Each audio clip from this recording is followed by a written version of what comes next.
Hey YouTube, what's going on? It's Mr. Hino with Mr. Hino's Lego Robotics. Today's video is going to be for you coaches only, and maybe some of you students in case you ever want to become a coach one day. Today's video is going to be, Mr. Hino, what do I do to motivate my team? They don't seem to want to get things done. They don't want to seem to succeed. So I feel your pain, I feel your frustration. So today's video is going to offer you just a little bit of tips, and whatever sticks to the wall, use it. So number one tip, it's going to be, and it's what first always asks every year of the students and coaches, is to set goals. Every practice that my teams have, we sit down before we actually get going and we set down our goal for that day. What do we want to do by the time we leave? And students, for the most time, they want to achieve goals. They want to see, this is where I need to be and this is how I get there. And usually they're not happy until they get there. You know, they either might change the goal. Maybe the goal was too high and then we reset it. But they don't want to just come in and haphazardly do stuff. They want to see on the board, they want to have us agree, this is going to be our goal by, and we need to set a time by the end of the practice, by the end of the week, just so that they know if they're achieving this goal and it's not just thrown out there like, hey, you have forever to get this goal done. We have time limits, and those of you that coach know that we have to get things done in a certain amount of time or you're going to run out of time. So the first thing is definitely set goals and make it measurable and achievable, and the whole team agrees. The second thing, and I might get a little bit in trouble for this, is bribe the students. I usually have what I call a donut challenge. I will set a certain amount of points, let's say for the robot game, and I'll say, okay guys, in 2.5 minutes, if you can get this amount of points, I'll give you donuts on Friday. And you should see their eyes light up like, what? And you know, for students, a $1 donut is enough motivation for them to want to get things done. It's motivational, but you know, it could also be sugary and backfire on you. So be careful, and you can set whatever type reward you want.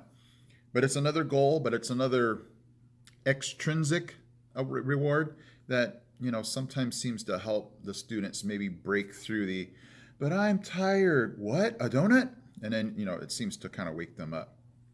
And then thirdly, it's this, you might have to just settle for, I'm going to let my students and my teams go through this qualifier and figure out this for themselves. You can only motivate so much. You can always, you know, be encouraging and, you know, use the words like, you guys can do it. But eventually it's going to come down to the students figuring out by themselves what they went through and, oh man, and realize for themselves, we could have done better. Next year, we're going to be motivated to do better. Case in point, I took a team a couple of years ago, and they didn't seem super motivated. They didn't work super hard. And I got to the point where I'm like, man, I did as much encouraging as I could, and you can only take that so far. So we went to the qualifier and we got totally demolished. And it was one of those learning moments where I sat back and I went, let me see what's going to happen. And they knew they had not worked hard enough. They knew how much work it took. They could see the other teams and how much work they put into it. And it's one of those cases where they would not have learned that unless we had gone to the qualifier and figured that out for themselves. So coaches, don't get too caught up in, I need to motivate them and they need to, you know exactly what's in store. They don't know what's in store, especially if it's a rookie team. They're going to need to go to a competition and realize for themselves what's going on. Parents do the same thing. You can't teach your kids something that they're going to have to learn themselves. Sometimes it's in a bad way. Like, man, if I touch that pot, I'm going to get burned by it. And, you know, sometimes they'll want to touch it, and sometimes bad things will happen. And I go, oh man, I'll never do that again. Sometimes those things don't, you know, that learning doesn't occur until they realize it for themselves. Oh, now I get it. because we can only tell them so much and they'll have to just figure that out for themselves. So, number one, set goals. Number two, you might throw out some type of extrinsic reward, maybe a donut. And thirdly, you might need to let that competition be their motivation for the following year. Have them learn for themselves. Man, we don't want to come after practice. We don't want this feeling of not being successful. What can we change for next year?